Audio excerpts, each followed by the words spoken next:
On episode 55 of Chit Chat, we talk about a pandemic of a different variety, and navigating this one is a whole new game. How it affects our community and the industry is up to all of us. So stay cool, take care of each other, and enjoy some fun indoor activities.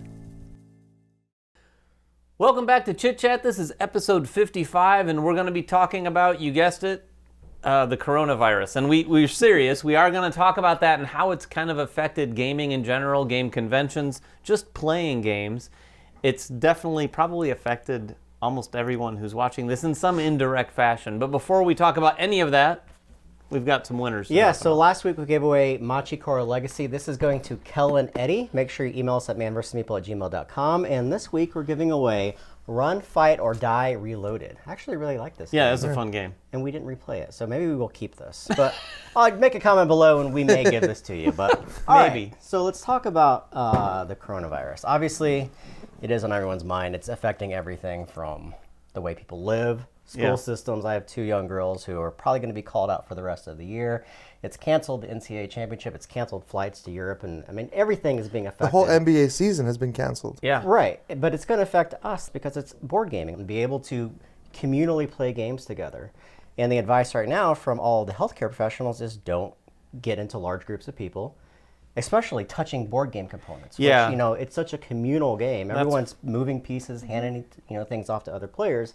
So 100% affects us as a group. And we're already seeing that affecting the video game industry by the cancellation of E3. What's going to happen here? Are they going to cancel Origins, which is just a couple months away? Are they or even Gen Con? Con? Yeah.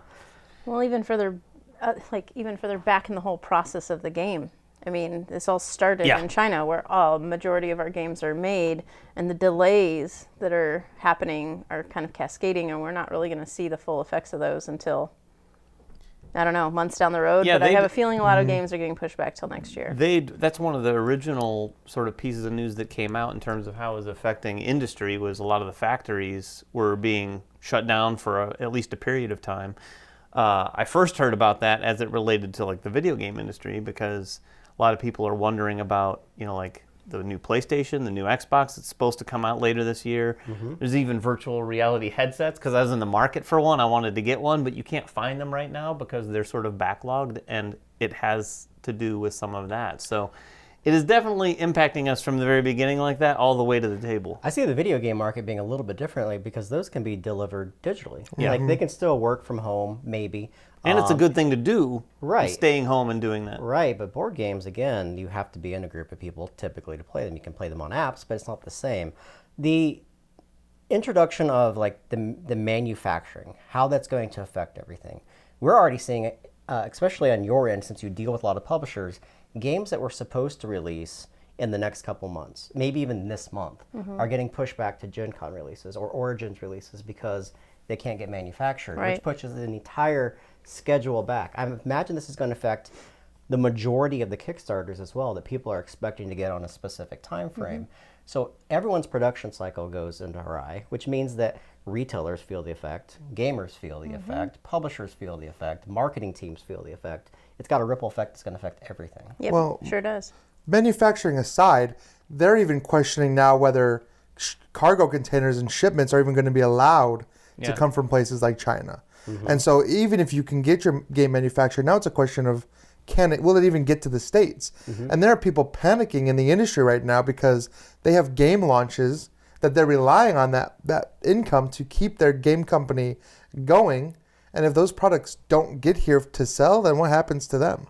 Yeah, one of the questions I had was, do you think this will influence the number of games that are made? So for instance, if this coronavirus does get worse, and a company is supposed to make 5,000 copies of a game, they've already scheduled at the factory, could they reduce those numbers, or will they reduce them in order to make sure that it's hitting some kind of market? Because people aren't going to be going out buying games because they can't even play them. I don't know about that. I mean, and Kira, you can talk to this, but a quantity is probably not, like a variance in quantity is probably not going to make a huge difference in terms of the timeliness with them getting games, I don't think. What do you think? I don't really think so. I think it's more about... it's going to be about, if you're somebody who makes a lot of games a year, you might be re-looking at what games you're going to make. But even picking and choosing.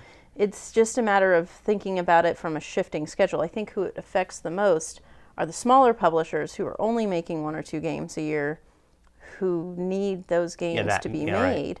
Right. I don't think we're going to see lower quantities. I think that we're just going to see them being, and we have started to see this, just being very honest with us. This is what we know. I think what's interesting is that, we want our games. I know we want our games, but they're going to be delayed. And I think we all just need to remember, as these publishers are dealing with this, it so has such an impact on them beyond it. While it does mean we're not getting our game, like, it has a huge impact on their business. Are we going to see more games from them in the future? So just be kind as you're waiting on your Kickstarter pledges. Be kind as you're waiting on your pre-orders, is my little bit of advice out to the world. On that same front, we should have probably said this from the very get-go. We also understand how this affects board games, and the board game industry is not the most significant thing about this virus. Right. Obviously, there are a lot of people much, much harder hit. This is kind of falls into kind of the first world problems category for us when you're talking about a consumer level. But the fact of the matter is, we talk about board games, and it does have an economic impact on the industry, so we wanted to talk I think it's easy to say first world problems, but this industry still employs thousands of people. Absolutely. And some of these companies are already on the bubble just because of so many games coming out. You're making less, there's less money, so even a small disruption could take a company that's on the bubble to the other side. And I don't think any of us want to see that happening, but I fear that is inevitable at this point. We're going to see companies that have to shut their doors down. I'm not looking forward to that, but I think it's just reality. Well, I mean, we'll see. I like to try to, and this is one of the things I wanted to say, there is definitely a wide range of reaction to this. There are people who are running out and buying up all the toilet paper, and then there's people who are saying, oh, nothing to worry about. There's no toilet paper to be found right now, David. No, there isn't any toilet paper to be found. I genuinely needed to buy toilet paper the other night, and there was barely 1 or 2 packages left. But the answer really, in my opinion anyway, is really be somewhere in the middle. This is obviously a serious thing that everyone needs to take very seriously. At the same time, we can't all tomorrow hide in our homes, because it is affecting industry, and we'd have to try to sort of navigate these waters carefully. Speaking of coming back to the cons, what's your guys' gut feeling on Origins? This is the next closest thing, and if it is open and the virus continues to spread, will you guys be going? Will you guys be attending?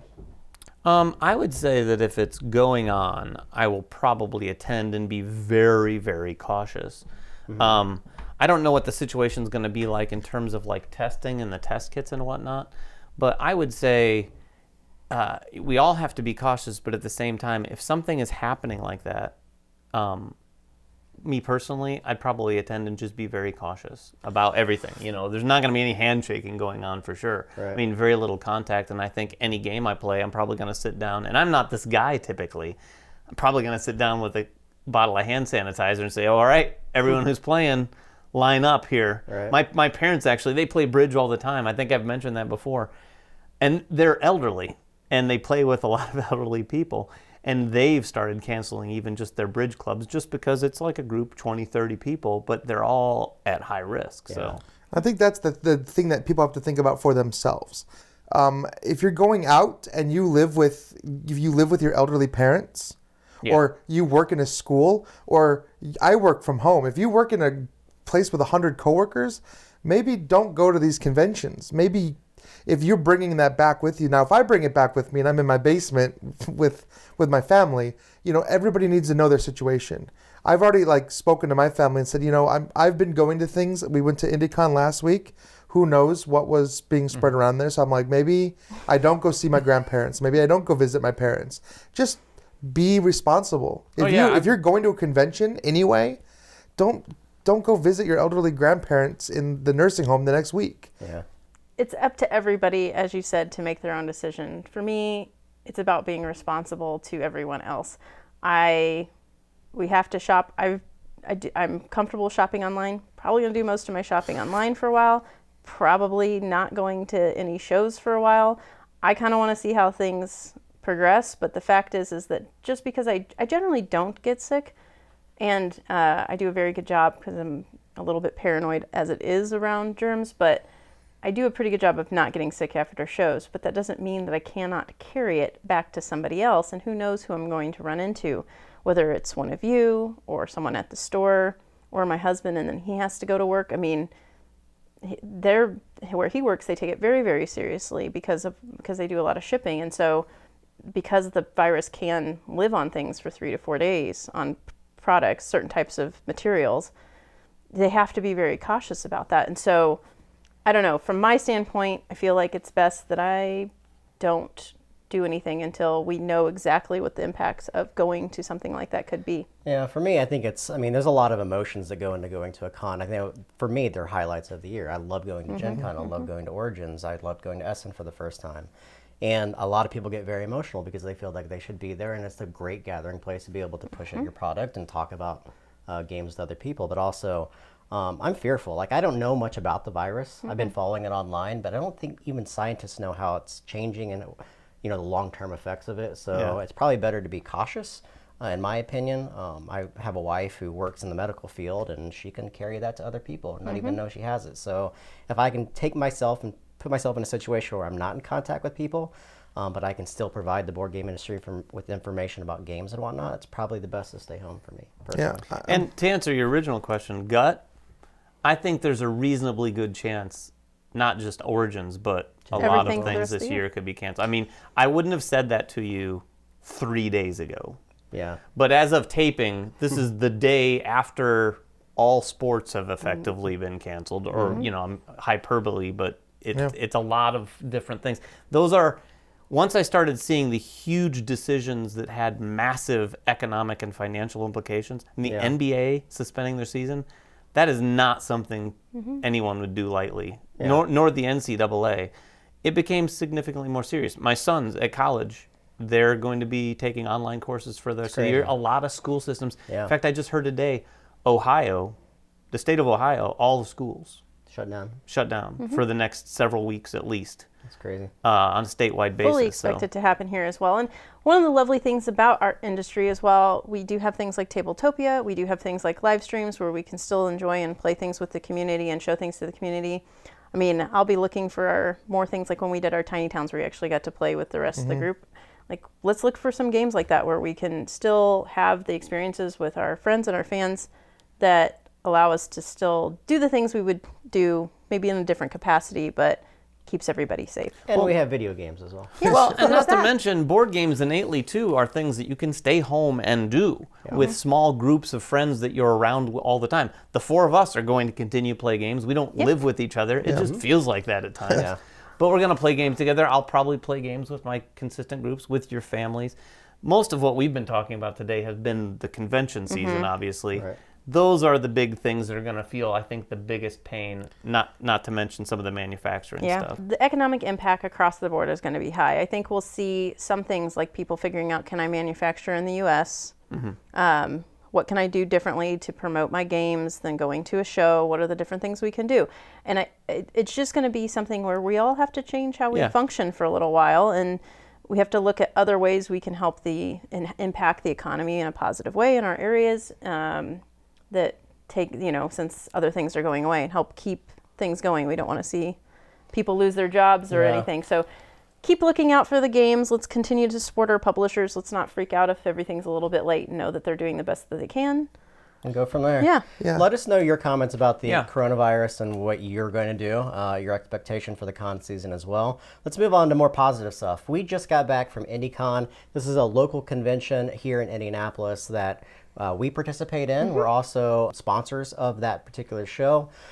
It's a great show. About 250 people go to this. It's at a local hotel, and it's 3 days of gaming with people that we've been friends with for a long time. Just gaming. And we love it. And we got a chance to play games. And when I mean play games, we play a lot of new games, a lot of Kickstarter games, a lot of brand new to retail games or future games. This is a time where we can actually break away from those and play some games that we've not played in a long time, or some of our favorite games. So let's go around and just talk about our experience and what we got to play. Yeah, what's the one you kick off with every year? Yeah, every year at IndieCon, we play Hansa Teutonica as our first game. We have a group of friends, we've been doing this for a few years. And that's a game, that's another one of those old classic Euro games that is a big favorite of mine. And I'm not going to just break that game out for any reason. But I finally got to play that. And another old game that I've never played was Kemet, which I finally played. Never played that before. I hadn't, not until IndieCon.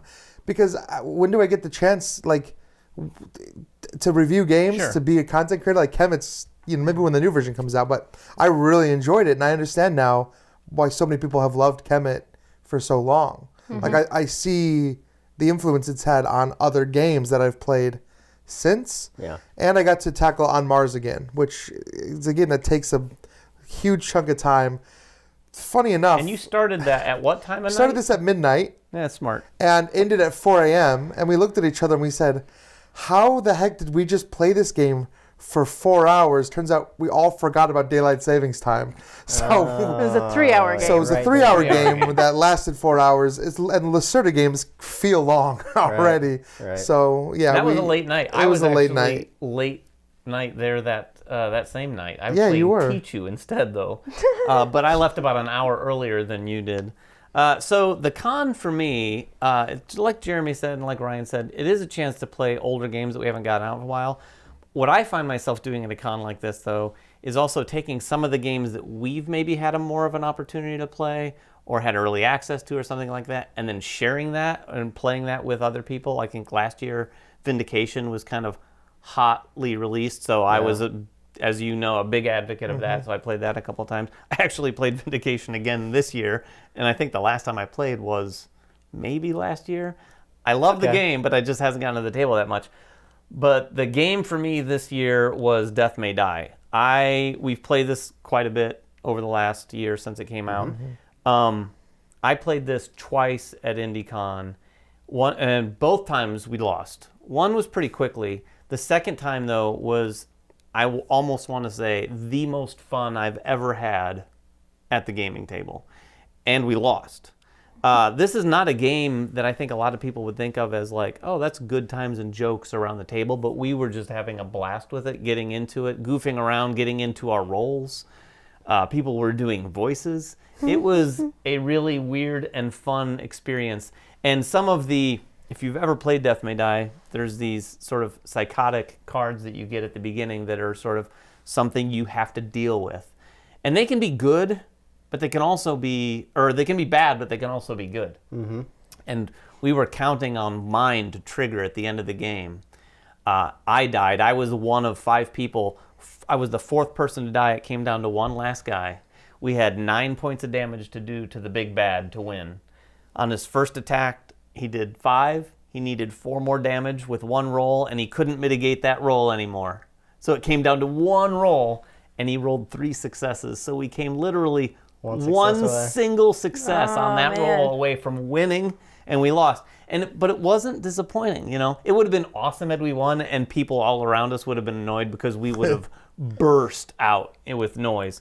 Nice. But we lost. But it was still a blast, and I can't wait to play it again. I'm completely obsessed with that game right now. That's what happens with Death May Die. I'm surprised you didn't back the Marvel, because it does have the element of mashing together the heroes with a set of villains and locations. So I think you might get some of that same thankfully, feel. I think, did you?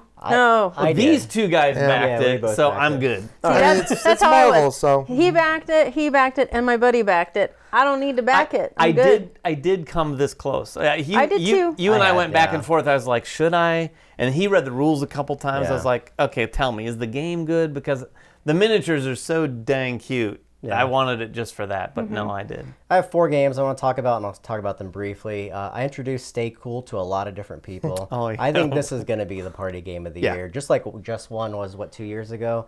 It is such a fun, frantic game, and it makes everyone at the table laugh, even if you're not participating in a round. Because you can play with, 7 players, but really only 4 of them are interacting with the game.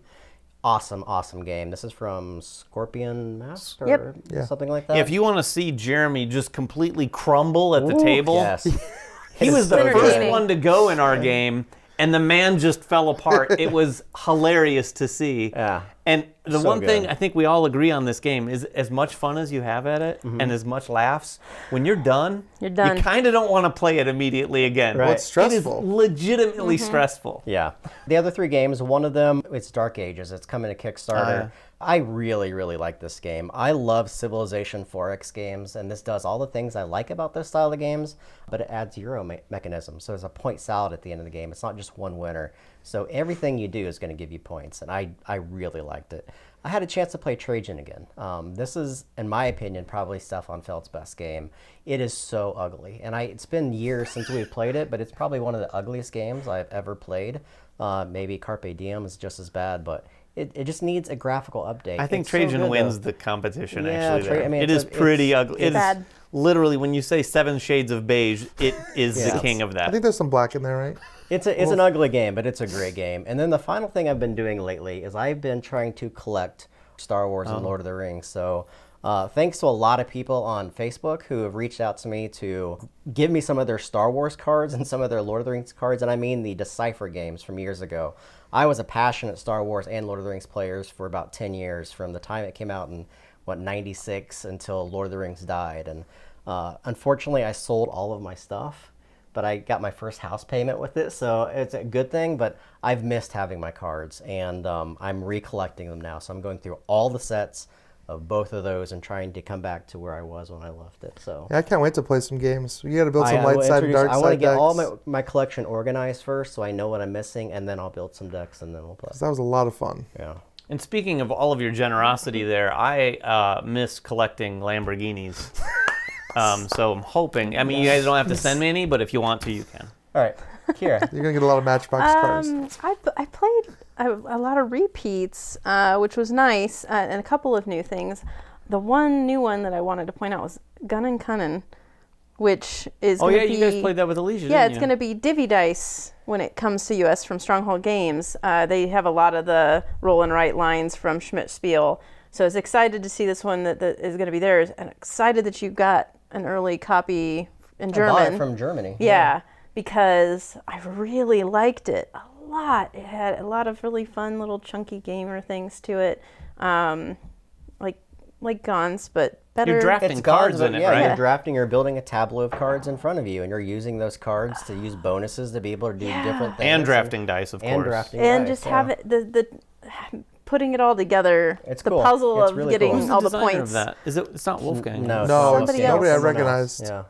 Yeah, somebody new or somebody we don't know yet that may have done something else that we just aren't aware of, but really like it. I got to introduce someone to Nova Luna, which is another Stronghold import that I really like.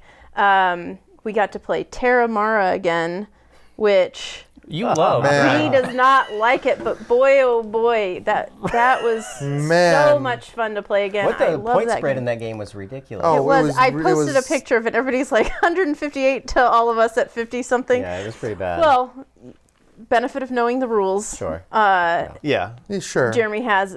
I was remembering and stuff, and I don't care much about the points as long as I'm enjoying my journey on a game like that, especially when it's really the first time in almost a year since we played it, because it was at Gen least. Con-ish. Been- Not quite a it's year. Not a year. Not a year. It's been- sometime last year. Like, yeah, it's been a Gen Con, while. yeah. So just refreshing my memory on that. And then played a few little party games, but Dark Ages was the other one. Yeah, you got to play it. 3 of us got to play it. Yep, we all all played of it. us have played Dark Yeah, I Ages. didn't play it at the con, but I have played it. It is Yeah, I good. really like it. We've had a lot of little fun things that just have popped in that we've been doing Kickstarter stuff for too that have been really good, like Kadama Forest and Trekking.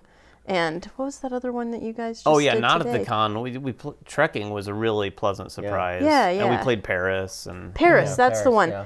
I talked about it on the Weekly Rewind. It's such an interesting game. Yeah, there's nothing it's like so different. It's there's just nothing like it. Yeah, that's the easiest way to put it. So we've played a lot of really good stuff lately. Cool. Well, guys, take care. Make sure you make in the comments below your thoughts on the coronavirus, how it's affecting you as a gamer. Let us know what you've been playing over the past couple weeks. Make sure you make comments also to win a game. And we will see you guys next time. bye-bye. Well, that's another episode of Chit Chat in the Bag. Thanks for watching. If you want to check out another one, there's probably one right over here in the bottom left-hand corner, or probably your right-hand corner. Whatever corner, we have something to click on. So click on one of these things and good things will happen.